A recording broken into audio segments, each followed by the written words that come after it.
mesmo objeto a ser discutido, e não o prazo tem que ser dado igual para a defesa. Agora, se, sob o ponto de vista estratégico das partes, dividir esse tempo entre os representantes, aí é conveniência e oportunidade das partes. Mas tem que ser dado o mesmo prazo. Não, o que eu estou sugerindo é que nós fiquemos dentro dos 30 minutos, com 10 minutos para cada um, tendo em vista que são 3 as pessoas que vão se manifestar. Não, na verdade são 4. Bom, Eduardo, o senhor tem 10 minutos, por favor. Bom, fica aqui registrado, então, o repúdio da recorrente com relação à Se o senhor precisar de mais tempo ao final, por favor, o senhor solicite que a mesa avaliará. Excelente. Bom, conforme já exposto, trata-se aqui de recursos administrativos interpostos pela recorrente Lundbeck contra a concessão dos registros sanitários para medicamentos similares ao Lexapro às empresas Torrent, Ranbaxy e Libs. Tudo isso porque teria havido a referência, o uso por referência dos dados apresentados pela Lundbeck para a obtenção de registro do seu Lexapro. Não é a primeira vez que essa diretoria colegiada analisa esses mesmos recursos.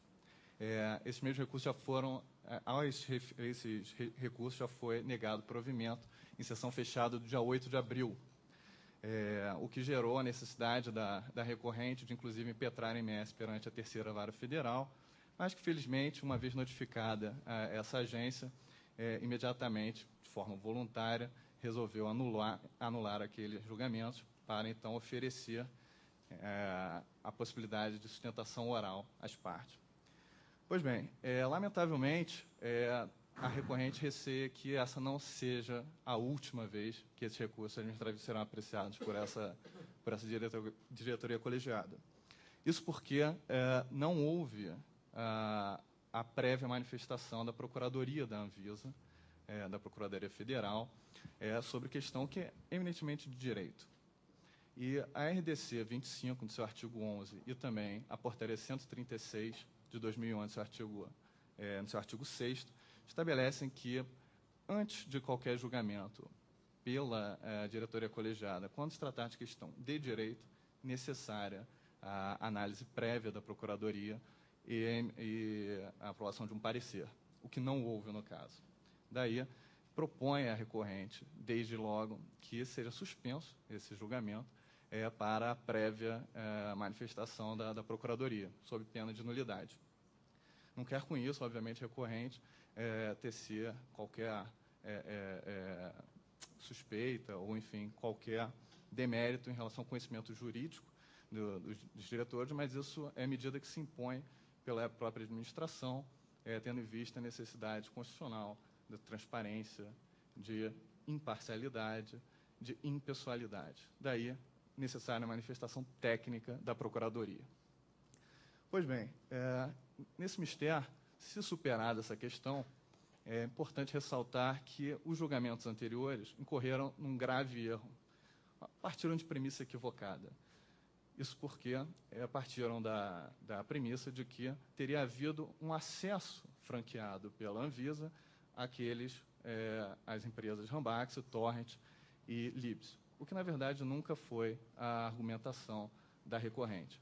Muito pelo contrário, o que sempre se sustentou e que agora está muito claro, até mesmo às vistas da Procuradoria da Anvisa, é que a própria aprovação de um medicamento similar, com referência ao dossiê de estudos e resultados em relação à eficácia e segurança do medicamento Lexapro, já constitui concorrência desleal e é proibida pelo nosso ordenamento jurídico.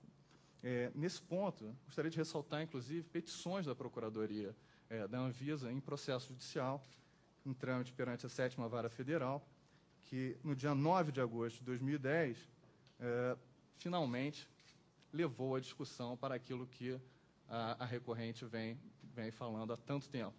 A questão é a utilização por referência. Ninguém está falando em acesso. Pois bem, aqui, aliás, é mais um elemento, mais um fator para ensejar a suspensão desse julgamento e a remessa à Procuradoria, porque, claramente, dada a máxima vênia, procuradoria e diretoria não estão falando a mesma língua. É necessária, pois, então, a harmonização do discurso, até para que não se tenha um falando que não houve acesso, e do outro lado a procuradoria admitindo que o que há é que essa concessão de registro com referência é lícita. Pois bem, nesse ponto, após 4 anos de apuração, de depuração desse debate em sede judicial perante a 7ª Vara Federal, finalmente saiu uma sentença do Dr. José Márcio Silveira, e que tratou muito bem a questão de direito. Nesse caso, foi reconhecida a obrigação da Anvisa de não conceder tais registros similares ou genéticos com apoio nos dados apresentados pelo medicamento Lexapro.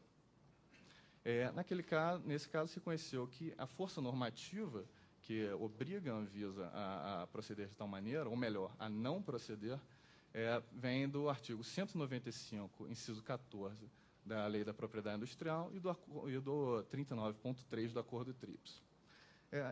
Esse posicionamento é corroborado por diversos doutrinadores de peso, inclusive foram apresentados pareceres nesse processo judicial e também nos processos administrativos aqui. Nomes como Canotilho, Remédio Marques, Célio Borja, Miguel Reale Júnior, todos corroborando a força normativa do 195, inciso 14, e do acordo 39.3 do TRIPS. Pois bem, nesse caso muito específico da Lundbeck versus a Anvisa, o doutor José Márcio estabeleceu um limite temporal a essa proteção do data package da Lundbeck. Limite esse que seria de 10 anos.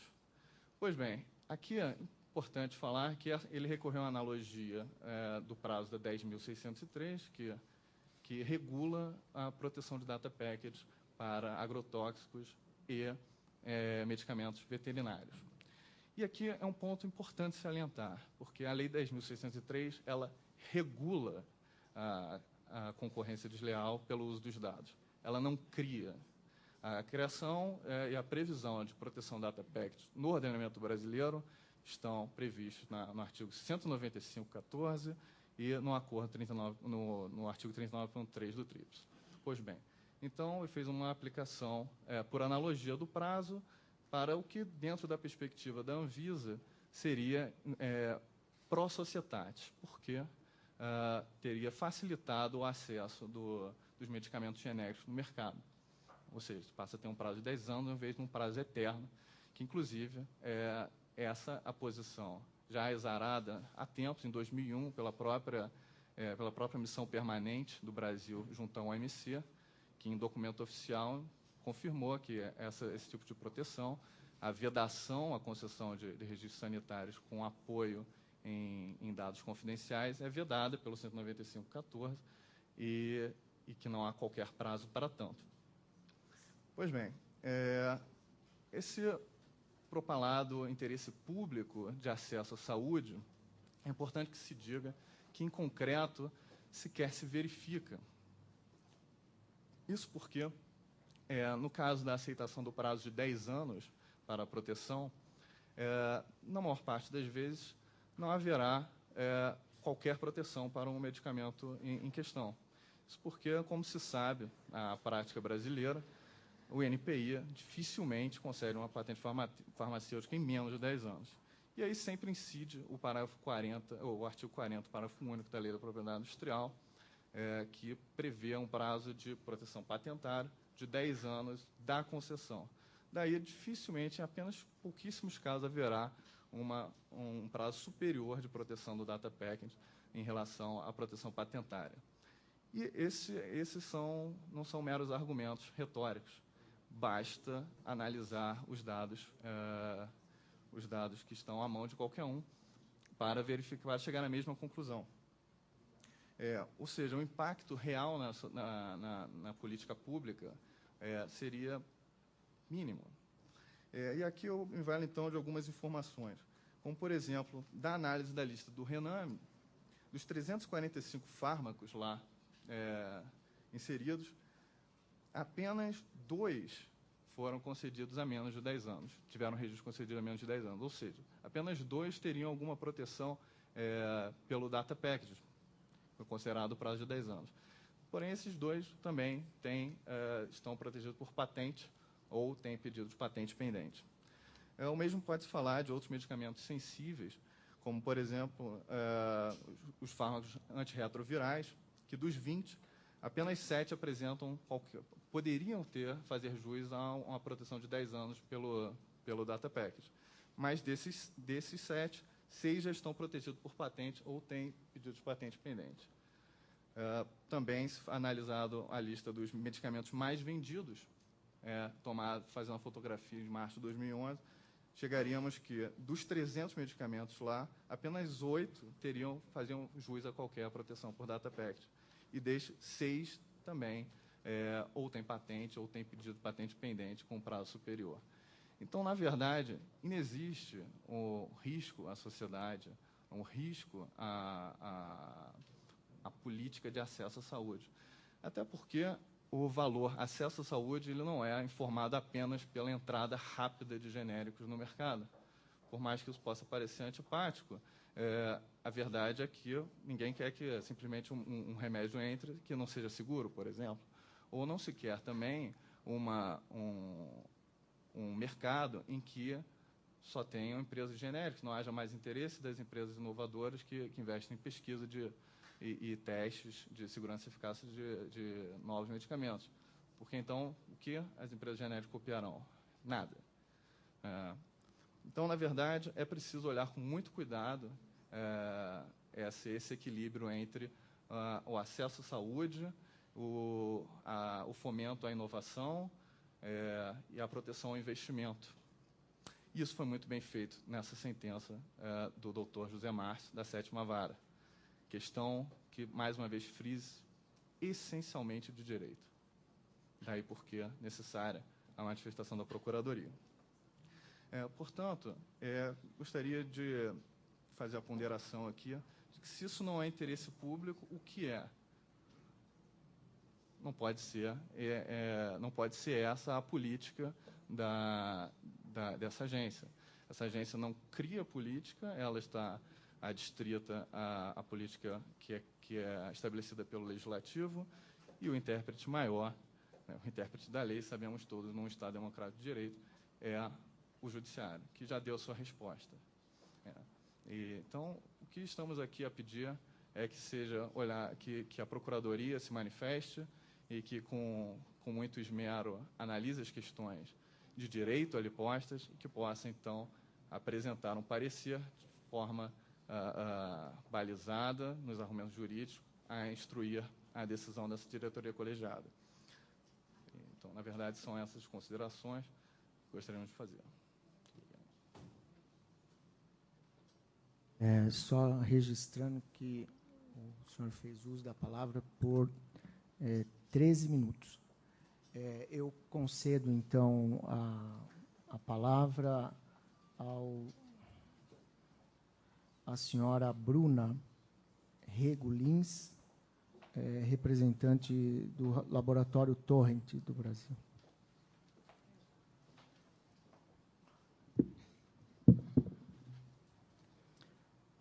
Boa tarde, membros dessa diretoria. Boa tarde, colegas. Na verdade, eu vou tentar ser bem sintética em relação a esse assunto, porque tem muitas questões aqui que estão sendo discutidas, mas, na verdade, muito do que o meu colega falou não está realmente sendo discutido nesse recurso administrativo. Muito se fala em questões que estão sendo discutidas na 7ª Vara da Justiça Federal aqui de Brasília e que realmente nada tem a ver com, pelo menos, a empresa Torrent, que sequer faz parte dessa ação judicial. Eu vou tocar basicamente em 4 pontos. O primeiro ponto alegado no recurso administrativo é o uso indevido das informações. Do nosso ponto de vista, e inclusive do próprio ponto de vista da Anvisa é categórica ao informar que ela se preocupa, e muito, com o sigilo das informações. Não existe a menor possibilidade de qualquer documento apresentado à Anvisa ser franqueado para qualquer terceiro que não o interessado ou mediante autorização expressa desse interessado. Então, não existe possibilidade de se falar em acesso a esse tipo de documentação apresentada pelo titular do medicamento